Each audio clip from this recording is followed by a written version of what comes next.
Por acaso você está assim porque você pegou uma nova turma de EJA esse ano e nunca trabalhou com EJA antes? Responda aqui para mim, se sim ou não.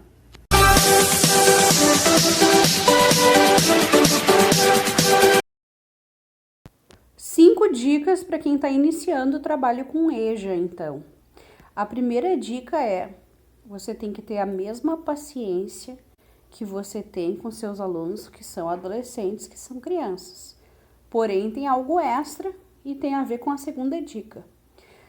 Tudo que eu falar aqui não é generalizado, é partindo das minhas experiências com algumas pessoas. Não é todo mundo e todo EJA que é assim.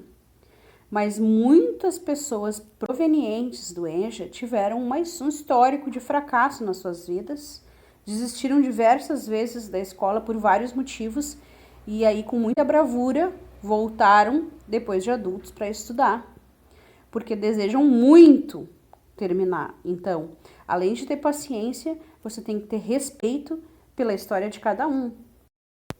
A terceira dica é que você deve criar um ambiente acolhedor para que a pessoa se sinta à vontade para falar as suas dificuldades.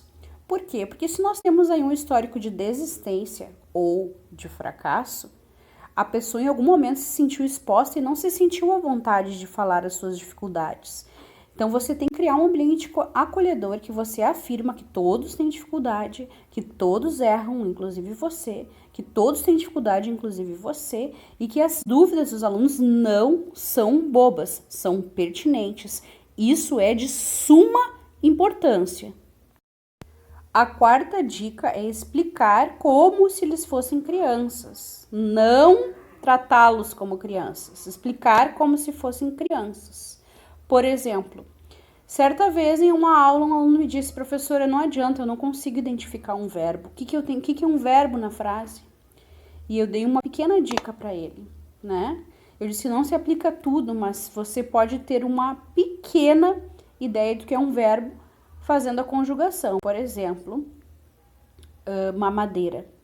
Tu não consegue conjugar eu mamadeira, tu mamadeira, ele mamadeira, né? Mas andar tu consegue, eu ando, tu andas, ele anda. Tu vai ter uma noção de que é um verbo, é aquele que tu consegue conjugar. Para aquele aluno que já era adulto, já tinha passado por diversos professores de língua portuguesa, aquilo foi um achado e ele conseguia identificar o verbo na frase através dessa pequena técnica. A quinta e última dica, que não é nada menos importante do que as outras, é que você precisa reforçar o que o aluno já tem de bom. Você precisa elogiar ele na frente de toda a turma, enfatizar as qualidades dele, porque partindo das coisas boas, das coisas que ele já tem de bom, que você vai construir com eles as coisas que eles precisam melhorar. Então, você precisa enfatizar as coisas boas dos alunos, para que eles conquistem as coisas que eles necessitam melhorar. Essa dica é muito importante.